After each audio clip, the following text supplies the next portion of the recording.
There are three key terms, it seems to me, that we need to work with if we're interested in making creative and innovation a habit. The first of them is imagination. Imagination, to me, is the key to everything. It is, I believe, what's distinctive about humanity. We might talk about this and see if you agree, but I put this to you. Imagination is the ability to step outside of your current space, to bring to mind things that aren't present to our senses. With imagination, you can go backwards to the past.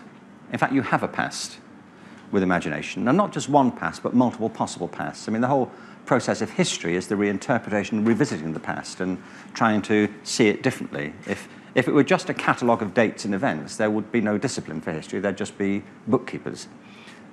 But history is a contest, isn't it, for meaning, the discipline.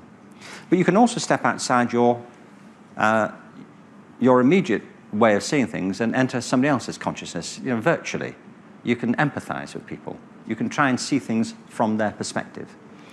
And you can visit the future with imagination. I don't think you can predict the future, truthfully. There are some things you can predict.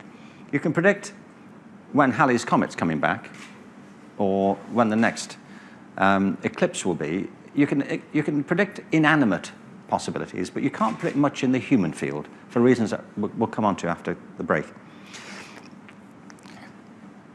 Imagination is the heart and soul of this whole thing.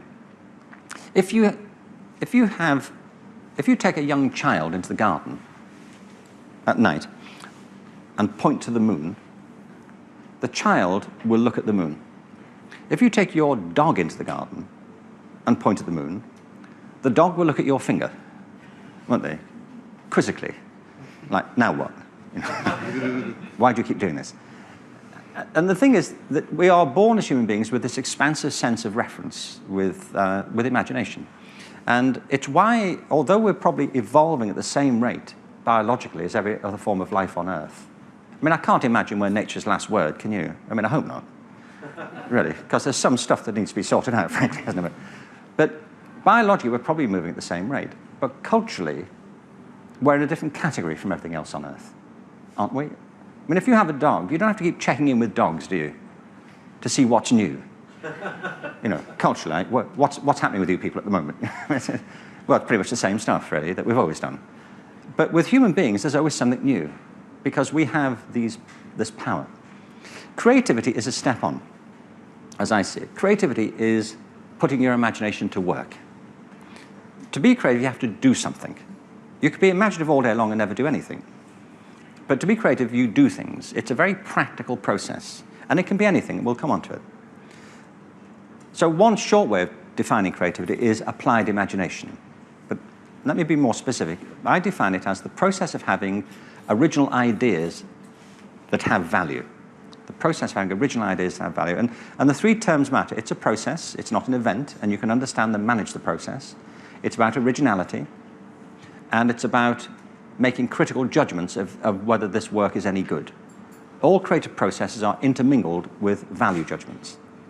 And that's critically important, because you have to know which values to apply and why to what sort of work. I mean, if you're helping children draw, like 5-year-old kids, you have to apply relevant criteria to their drawings, ones that are relevant to their development. It wouldn't be right, would it, to take a 5-year-old kid's drawing and drag him to the Sistine Chapel and say, this is okay, but check this out, really, and don't waste my time, You have to apply what's relevant. So it's about process, originality, and value. Innovation, I think, of is putting good ideas into practice. It's the process of implementing original ideas.